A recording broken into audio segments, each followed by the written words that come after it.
तो मूवी शुरू होती है एक बहुत ही अच्छी नॉवेलिस्ट लड़की को दिखाते हुए जिसका नाम जेनिफर हिल्स होता है। वो बहुत अच्छे नॉवेल्स लिखा करती थी जिसके लिए उसे कोई खामोश और पुरसकून जगह चाहिए थी, यानी जहाँ पर सुकून ही सुकून हो और वो अकेली रहकर वहाँ पर नॉवेल्स लिख सके। इसलिए वो किसी और जगह पर शिफ्ट हो जाती है और एक पुराना सा घर रेंट पर लेती है जो उसने किसी बूढ़े आदमी से लिया था और वो बहुत ही सुनसान से इलाके में था। अब वो अपने उस घर जा रही होती है तो वो रास्ता भूल जाती है। तो रास्ते में वो 3 लड़कों से मिलती है जो कि गैस स्टेशन पर होते हैं। वो तीनों से बड़ी मीठी मीठी बातें करके उससे फ्लर्ट करने लगते हैं और साथ ही साथ उसे घर का रास्ता भी बताते हैं। इस तरह से उन लड़कों को उसके घर का भी रास्ता पता चल जाता है, यानी ये लड़की कहाँ रहती है। फिर अब जेनिफर अपने घर पहुंच जाती है और उसे वहाँ की खामोशी काफी पसंद आ रही होती है। वो वहाँ पर अपनी चीजें सेट करती है और सब कुछ ऑर्गेनाइज करने लगती है और मजे से बैठकर नॉवल लिखने लगती है। वो वहाँ का माहौल काफी एंजॉय कर रही होती है। अब रात हो जाती है, वो अपने दोस्त से फोन पर बात कर रही होती है कि तभी उसको कोई आवाज आती है जो कि उसके घर के बाहर एक स्टोर रूम से आ रही थी। वो उधर चेक करने जाती है लेकिन वहाँ पर कोई भी नहीं होता, ये सिर्फ हवा का शोर था। वो दोबारा से बैठ जाती है लेकिन उसके कपड़ों पर उसकी ड्रिंक गिर जाती है तो वो वॉशरूम में जाती है और अपनी ड्रेस को धोने लगती है, लेकिन वहाँ पर कोई चुपके से उसकी रिकॉर्डिंग कर रहा था। अब जब सुबह होती है तो वो जॉगिंग से वापस आती है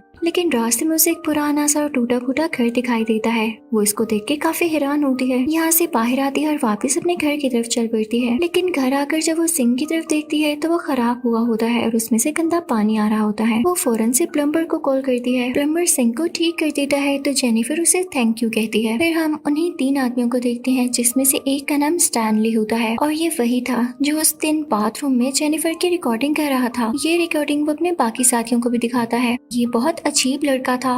वहाँ पर प्लम्बर भी होता है जो जेनिफर के घर गया था और सिंक को ठीक किया था। वो इन सबको बताता है कि जेनिफर ने मेरे से काफी अच्छे से बात की। तीनों सोचते हैं कि वो अकेली रहती है तो हम भी उसके घर जाएंगे और इस चीज का फायदा उठाएंगे। अब वो सब इस चीज की प्लानिंग करने लगते हैं। उन सबका बहुत इविल माइंड होता है। वो जाते उसके घर के दरवाजे के आगे एक मरी हुई बर्ड फेंकते हैं। जेनिफर बाहर आती है। वो नोटिस करती है कि स्टोर रूम में फिर से शोर आ रहा है। वो उस तरफ जाती है लेकिन तब तक चारों लड़के उसके घर के अंदर जा चुके थे। जेनिफर अब घर के अंदर आती है लेकिन उसे ये नहीं पता था कि ये लड़के पहले से इसके घर है। वो जेनिफर से पूछने लगते हैं तुम यहाँ अकेले क्यों रहती हो और यहाँ किस लिए आई हो? तो जेनिफर उनसे कहती है नॉवल लिखने आई हूँ। उनमें से एक लड़का जिसका नाम जोनी होता है जेनी को ड्रिंक करने का कहता है और बेसबॉल बैट से उसे हर्ट करने लगता है और उसे कहता है अपने दांत तो दिखाओ। उसे बहुत टॉर्चर करता है और उसके दांत निकालने का कहता है और वो तीनों अब उस पर मैच स्टिक भी फेंकने लगते हैं, उसका मजाक उड़ाने लगते हैं। जेनिफर फौरन से वहाँ से भागकर जंगल में चली जाती है लेकिन जंगल में उसे एक शेरिफ मिलता है। शेरिफ के साथ एक और लड़का था, एक और आदमी था। शेरिफ उससे कहता है कि तुम जाओ, मैं जेनिफर के साथ उसके घर जाकर देखता हूँ कि हुआ क्या है।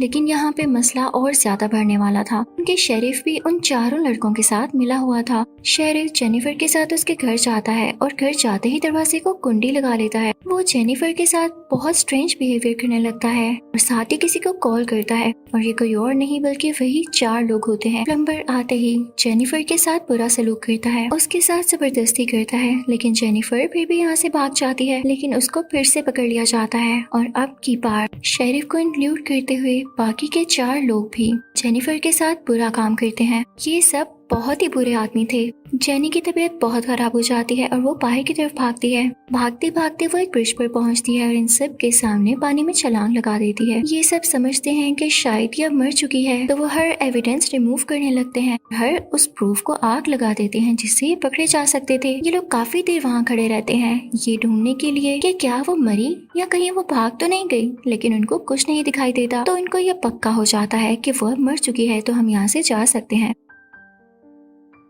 अभी लोग यहाँ से चले जाते हैं और शेरिफ अपने घर जाता है। यहाँ पर हम उसकी बीवी को देखते हैं, साथ ही साथ उसकी बेटी को भी। ये कितना बुरा आदमी था, ये बहुत ही ज्यादा शेमलेस था, इसे अपनी बेटी का भी ख्याल नहीं आया। ये सब लोग बहुत दिन तक जेनिफर को ढूंढते रहते हैं लेकिन कोई न्यूज नहीं पाते, ना ही इनको जेनिफर की बॉडी मिलती है। अब एक दिन प्लम्बर इन सबको बताता है कि उसने जेनिफर की सोल देखी है। उन्हें पता चलता है कि उस टाइम जो इन्होंने रिकॉर्डिंग की थी वो किसी ने चुरा ली है। तो सब गुस्सा हो जाते हैं लेकिन अब इनके साथ वही होने वाला था जैसा ये कर चुके थे, क्योंकि आप जानते हैं टिट फॉर टैट, जैसा करना वैसा भरना। अब रात होते ही कोई इनके घर की तरफ उसी तरह डेड परिंदा फेंकता है जैसे इन लोगों ने जेनिफर के घर की तरफ फेंका, और साथ ही साथ जेनिफर का स्लीपर भी। अब दूसरी तरफ शेरिफ को एक टेप मिलती है जिसके ऊपर स्टैनली का नाम लिखा होता है। शेरिफ को बहुत गुस्सा आता है और उसे लगता है कि स्टैनली ने ही अपने पास रखी हुई थी, तो वो चाहता है और इस टेप को स्टैनली के मुंह में घुसा देता है। तो स्टैनली कहता है ये सब मैंने नहीं किया, तुम लोग प्लम्बर की फिक्र करो, वो इतने दिन से गायब है, कहीं उसने तो नहीं ऐसा कर दी। उसे गिल्ट हो रहा होगा कि उसने हमें बताया था कि जेनिफर ने उसे अच्छे से बात की, तभी हमारे दिल में ये बात आई कि हम जेनिफर के घर जाएं, तो हमें प्लम्बर को ढूंढना चाहिए और उसे मार देना चाहिए। तो शेरिफ कहता है ठीक है, उसे ढूंढो,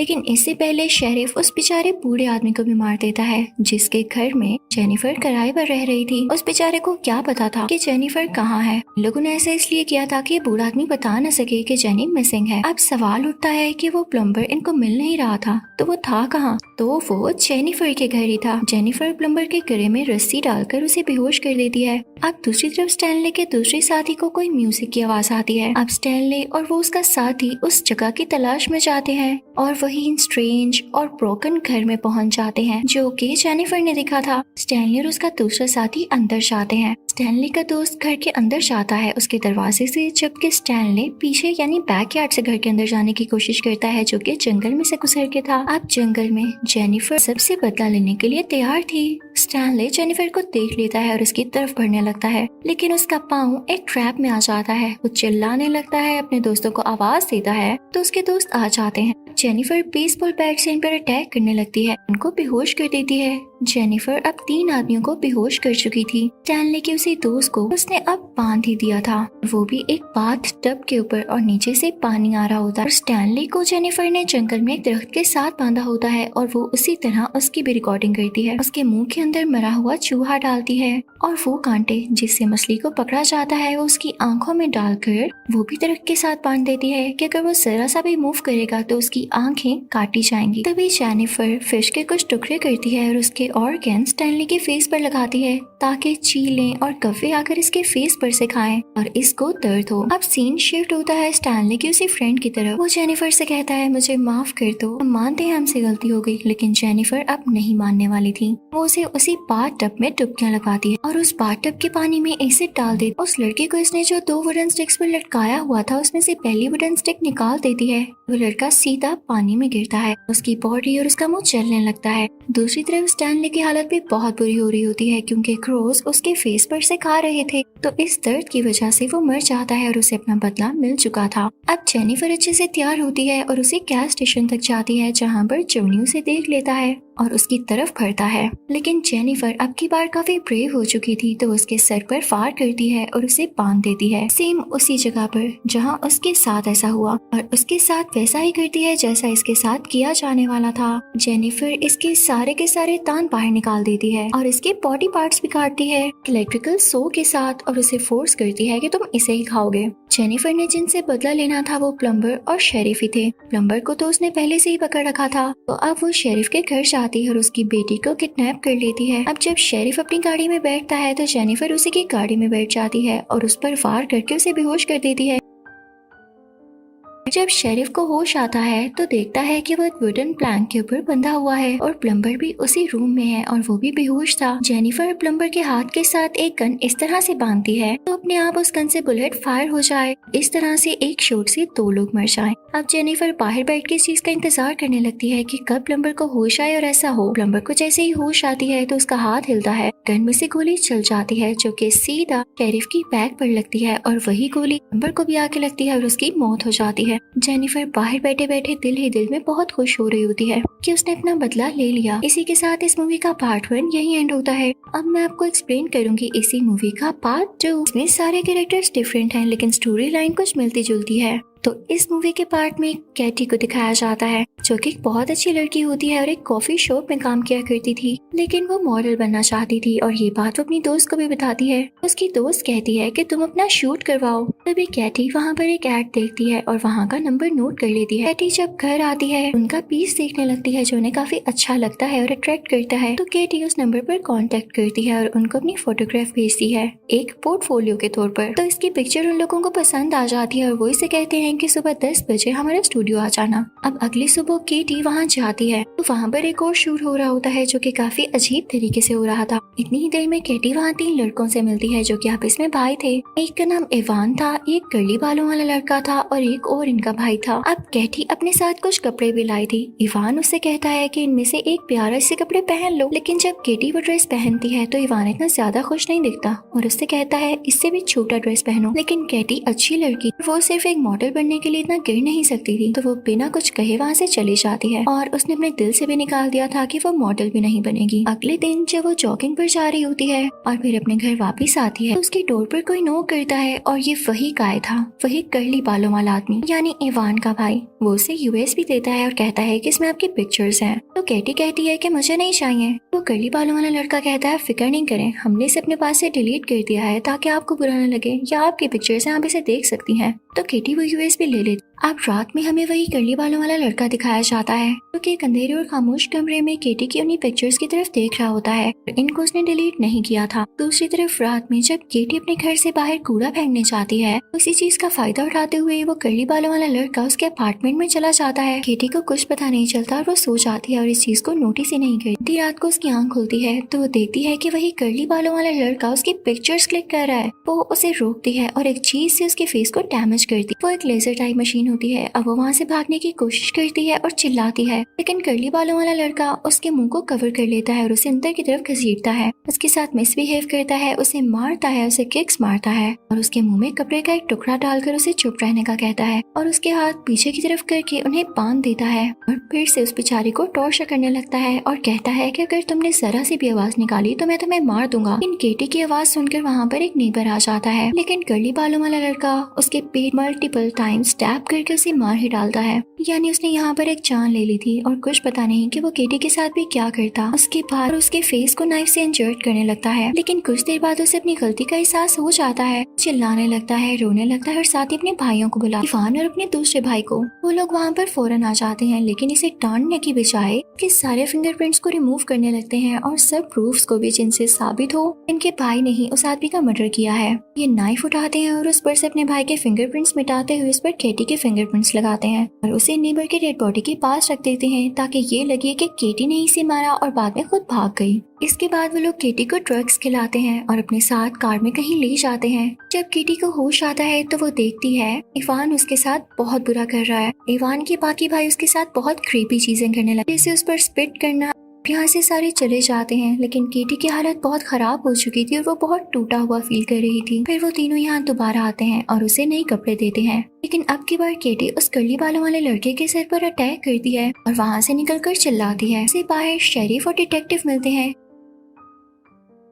डिटेक्टिव उसे अपने साथ ऑफिस ले आता है और लकीली ये बहुत अच्छा आदमी होता है, लेकिन तभी डिटेक्टिव के ऑफिस में एक लेडी आती है और उसे कहती है कि मैं एक लेडी हूँ और मेरे साथ भी ऐसा हो चुका है, मुझे केटी से बात करने दीजिए, ये अच्छा फील करेगी। तो डिटेक्टिव उस लेडी को इजाजत दे देता है, लेकिन ये लेडी अच्छी नहीं थी, ये उन तीनों लड़कों की मदर थी। यहाँ पर केटी दोबारा से फंसने वाली थी। वो उसे अपनी गाड़ी में बिठा लेती है तो केटी उससे कहती है मुझे अमेरिकन एम्बेसी जाना है। तो वो लेडी कहती है फिक्र नहीं करो। साथ ही वो किसी को कार में कॉल करती है। केटी से कहती है कि बस हम घर जा रहे हैं, उसके बाद तुम वहाँ से अमेरिकन एम्बेसी चली जा। केटी भी उस पर ट्रस्ट कर लेती है और ये केटी की सबसे बड़ी गलती थी। ये लेडी इनफैक्ट उसी कर्ली बालों वाले लड़के की मदर थी और इवान की स्टेप मदर थी, यानी इवान और वो कर्ली बालों वाला लड़का आपस में सौतेले भाई थे। ये लेडी केटी को बेसमेंट में ले आती है और ये सेम वही जगह होती है जहाँ पर केटी को पहले भी रखा गया था। अब यहाँ पर इवान केटी को दोबारा से पकड़ लेता है और वो लेडी केटी पर स्पिट करती है। साथ ही यहाँ पर इवान का फादर भी आ जाता है और उसे टॉर्चर करने लगता है। उसे टेसर से उसकी पूरी बॉडी पर इलेक्ट्रिकल शॉक्स देता है और बाद में उसके साथ बहुत बुरा करता है।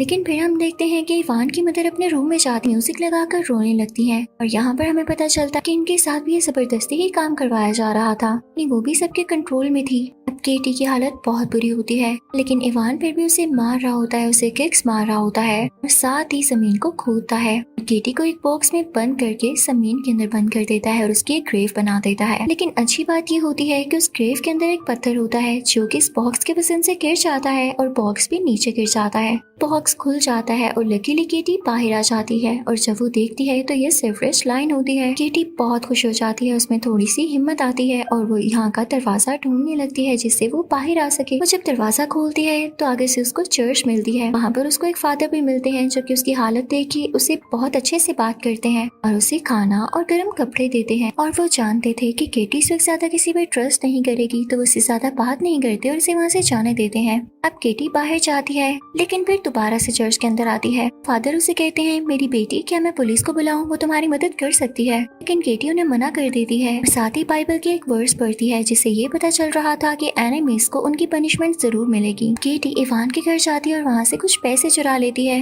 फिर उसके बाद अगली सुबह वो एक कॉफी शॉप पे जाती है जहाँ पर वही कर्ली बालों वाला लड़का बैठा हुआ था। तो वो देखता है कि केटी, इसको तो हमने बंद किया था, ये जिंदा है। तो उसका पीछा करने लगता है। केटी उसी सेवरेज लाइन में आ जाती है और वो कर्ली बालों वाला लड़का भी उसके पीछे।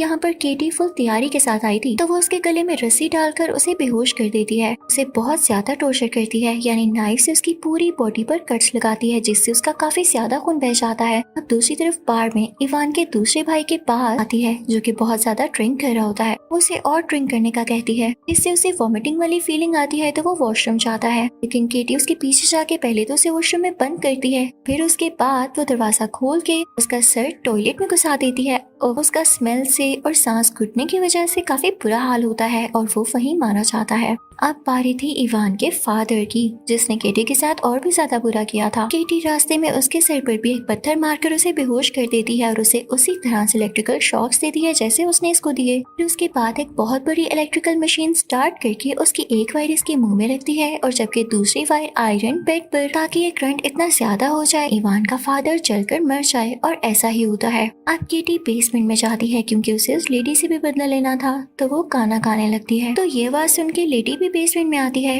लेडी जब देखती है कि केटी बॉक्स से बाहर आ गई है तो वो केटी को उसी बॉक्स में धक्का दे देती है, लेकिन केटी उस बॉक्स का दरवाजा उठाकर बार बार लेडी के सर पर मारती है और उसे जख्मी कर देती है। लेडी अब तो यहाँ पे बेहोश हो जाती है। इतनी देर में इवान भी बेसमेंट में आ जाता है और उस सेवरेज लाइन तक पहुँच जाता है। वो देखता है कि कर्ली बालों वाला भाई बेहोश पड़ा है और उसे कैद कर लिया गया है। इतनी देर में डिटेक्टिव जो कि सब कुछ जानता था और फादर से बातें कर रहा था, तो वो भी सेवरेज लाइन तक पहुँच जाता है ताकि केटी की मदद कर सके। तो अब यहाँ पर केटी ने उस लेडी को टॉर्चर करने के लिए उसके बेटे यानी कर्ली बालों वाले लड़के को मार दिया था और अब वो इवान को भी पकड़ चुकी थी। उसके बॉडी पार्ट्स को एक प्रेसिंग मशीन में क्रश करने लगती है, लेकिन इवान अभी भी केटी को रेसिस्ट कर रहा होता है और उसका गला दबाने लगता है। लेकिन डिटेक्टिव इवान के सर में गोली मारकर उसे मार डालता है और केटी से कहता है कि सॉरी बच्चे, मुझे चाहिए था कि मैं उसी वक्त पहले टाइम जब तुम मेरे पास आई मैं तुम्हारी मदद करता। लेकिन केटी आगे से कुछ नहीं कहती क्योंकि अब उसने सब कुछ खुद ही कर दिया था। अब केटी बाहर जाती है और एक स्माइल पास करती है। ये स्माइल बहुत ही सुकून वाली थी। उसने उन बुरे लोगों से अपना बदला ले लिया। इसी के साथ ही वो अमेरिकन एम्बेसी जाती है और वहाँ के लोगों को बताती है कि मैंने मर्डर्स किए हैं, यानी वो वहाँ सरेंडर करती है।